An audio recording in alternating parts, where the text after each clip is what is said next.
Shalom, selamat malam saudara yang dikasihi Tuhan Yesus Kristus. Selamat berjumpa dalam renungan pada malam hari ini.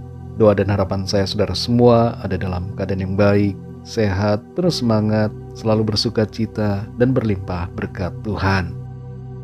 Sebelum kita mendengarkan renungan firman Tuhan, mari kita berdoa. Bapa kami yang di sorga, Bapa dalam nama Tuhan Yesus Kristus, Tuhan yang selalu ada bersama menyertai kami. Kami bersyukur untuk berkat kemurahan-Mu.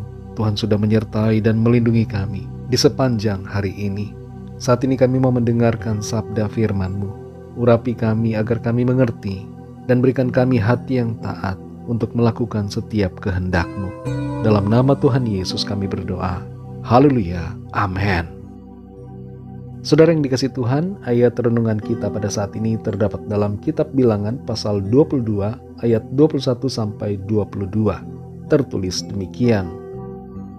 Lalu bangunlah Bileam pada waktu pagi, dipelanainyalah keledainya yang betina dan pergi bersama-sama dengan pemuka-pemuka Moab. Tetapi bangkitlah murka Allah ketika ia pergi, dan berdirilah malaikat Tuhan di jalan sebagai lawannya. Bileam mengendarai keledainya yang betina, dan dua orang bujangnya ada bersama-sama dengan dia. Saudara yang dikasihi Tuhan, jangan melangkah bila tidak dikenan oleh Tuhan. Ikuti apa yang Tuhan mau agar keadaan kita baik.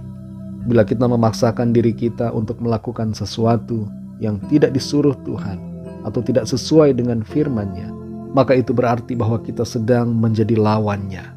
Dan posisi kita sangat berbahaya. Dalam Bilangan 22 ini untuk pertama kalinya muncul nama Bileam. Dia adalah seorang Midian yang tinggal di suatu tempat bernama Petor di wilayah Mesopotamia. Lokasinya cukup jauh dari Moab. Tapi para pegawai dan tua-tua dari Raja Moab datang mencari dia. Bileam ternyata mengenal Allah dan memiliki karunia-karunia dari Tuhan, seperti halnya seorang nabi. Namun Bileam punya sifat yang sombong dan menganggap karunia-karunia itu adalah miliknya sendiri, serta dapat dipakai untuk maksud dan tujuan serta keinginannya sendiri, sehingga ia menjadikan karunia yang dia miliki sebagai barang dagangan untuk memperoleh kekayaan dan kehormatan. Ketika dia menerima kunjungan dan permintaan dari Raja Balak melalui para tua-tua dan pegawai-pegawainya, Bileam tergoda untuk meraih kesempatan untuk mendapatkan keuntungan bagi dirinya. Tuhan memperingatkan Bileam agar tidak menuruti keinginan Raja Balak dan tidak pergi untuk mengutuki bangsa Israel. Namun Bileam melangkah pergi. Memang di ayat sebelumnya nampak ada firman Allah yang menyuruhnya pergi. Tapi kita perlu melihat konteks secara lebih luas, bahwa Tuhan tidak menginginkan Bileam pergi. Tapi karena kekerasan hati Bileam, maka ia diizinkan. Di tengah jalan muncul malaikat yang akan membunuh Bileam. Tapi Bileam kemudian luput dari murka Allah dan dibiarkan Tuhan melanjutkan perjalanannya. Saudara yang dikasihi Tuhan, penting sekali bagi kita untuk berpegang teguh pada apa yang menjadi kehendak firman Tuhan. Tidak perlu kita berusaha mencari pembenaran atas sesuatu yang sudah dinyatakan salah. Jangan kita memaksakan diri untuk melakukan suatu hal atau perkara yang sudah jelas tidak berkenan kepada Tuhan. Ada orang yang sudah tahu bahwa selingkuh itu dosa, tapi masih saja mencari pembenaran, beralasan kasihan dan ingin menolong. Ada orang yang sudah tahu merokok itu tidak baik bagi kesehatan, tapi masih juga mencari pembenaran melalui ayat Alkitab dan merasa bahwa di dalam Alkitab tidak ada larangan untuk merokok. Ada orang yang sudah tahu bahwa hubungan sesama jenis berlawanan dengan hukum alam dan hukum Tuhan, tapi masih juga mencari pembenaran dengan beralasan bahwa Tuhan tidak menyebutkan suatu larangan. Sikap yang demikian, saudara, adalah salah. Tuhan sudah jelas-jelas melarang. Dan hati nurani kita, firman Tuhan dan Roh Kudus sudah menyebutkannya dengan jelas. Maka kita seharusnya tidak melakukannya. Melangkahlah bila Tuhan berkenan untuk kita melangkah. Dan jangan melangkah bila tindakan itu pada hakikatnya tidak dikehendaki oleh Tuhan. Hindarilah masalah dengan cara mengikuti apa yang dikatakan firman Tuhan dan apa yang disuarakan oleh Tuhan lewat Roh Kudus-Nya dalam hati kita. Hati kita akan tahu bila kita sedang ada di jalan yang berlawanan dengan kehendak Tuhan. Di situ akan ada tanda-tanda yang nampak menghalangi jalan dan langkah serta keputusan kita.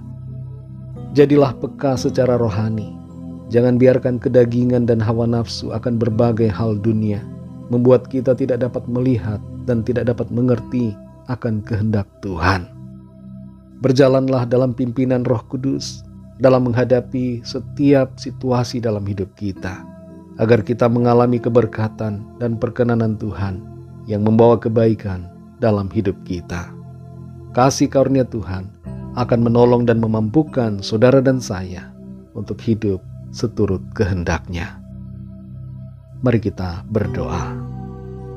Bapa Surgawi, Bapa dalam nama Tuhan Yesus Kristus, terima kasih kami mengucap syukur untuk firman-Mu yang sudah kami dengar, yang mengajarkan kepada kami untuk kami melangkah sesuai dengan kehendak-Mu dan tidak melangkah kalau Tuhan tidak berkenan atasnya. Berikan kami hati yang peka terhadap setiap apa yang menjadi keinginan-Mu ya Tuhan, dan tolong kami supaya kami tidak melenceng, tidak menyimpang, tidak berlawanan dengan apa yang menjadi kehendak Tuhan. Jamah hati kami Tuhan, supaya kami selalu rela dan bersuka cita untuk melakukan kehendak-Mu. Tidak berusaha mencari alasan pembenaran dari sesuatu yang sudah kami mengerti bahwa itu salah. Terima kasih Tuhan. Teruslah berbicara kepada kami ya Roh Kudus, agar kami semakin mengerti akan kehendak-Mu ya Tuhan. Malam ini kembali kami akan beristirahat. Kami mohon berkat perlindungan-Mu atas kami. Berikan kami tidur yang nyenyak, dan bangunkan kami kembali besok pagi dengan kekuatan baru, tubuh yang sehat diberkati Tuhan, untuk kami pakai memuliakan nama Tuhan dalam segala aktivitas kami.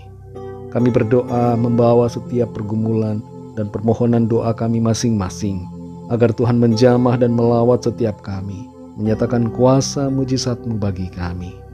Ampuni kami Tuhan akan dosa dan kesalahan kami, seperti kami juga mengampuni orang yang bersalah kepada kami. Berkatilah bangsa dan negara kami Indonesia, juga semua bangsa di dunia ini. Berikan keamanan, kedamaian, dan kesejahteraan, dan jamahlah setiap orang agar mereka percaya kepada-Mu. Berkatilah gereja-Mu di seluruh dunia ini. Berkatilah keluarga kami masing-masing secara pribadi. Segala puji, hormat, syukur hanya bagi-Mu. Dalam nama-Mu yang kudus, nama Tuhan Yesus Kristus, kami sudah berdoa. Haleluya. Terimalah berkat Tuhan. Tuhan memberkati engkau dan melindungi engkau. Tuhan menyinari engkau dengan wajah-Nya dan memberikan kasih karunia. Tuhan menghadapkan wajah-Nya kepadamu dan memberikan damai sejahtera. Berkat anugerah dari Bapa Surgawi, kasih karunia dari Tuhan Yesus Kristus, dalam persekutuan dan penghiburan Roh Kudus, menyertai kita semua sekarang ini dan sampai selama-lamanya. Dalam berkat nama Tuhan Yesus Kristus. Haleluya. Amin.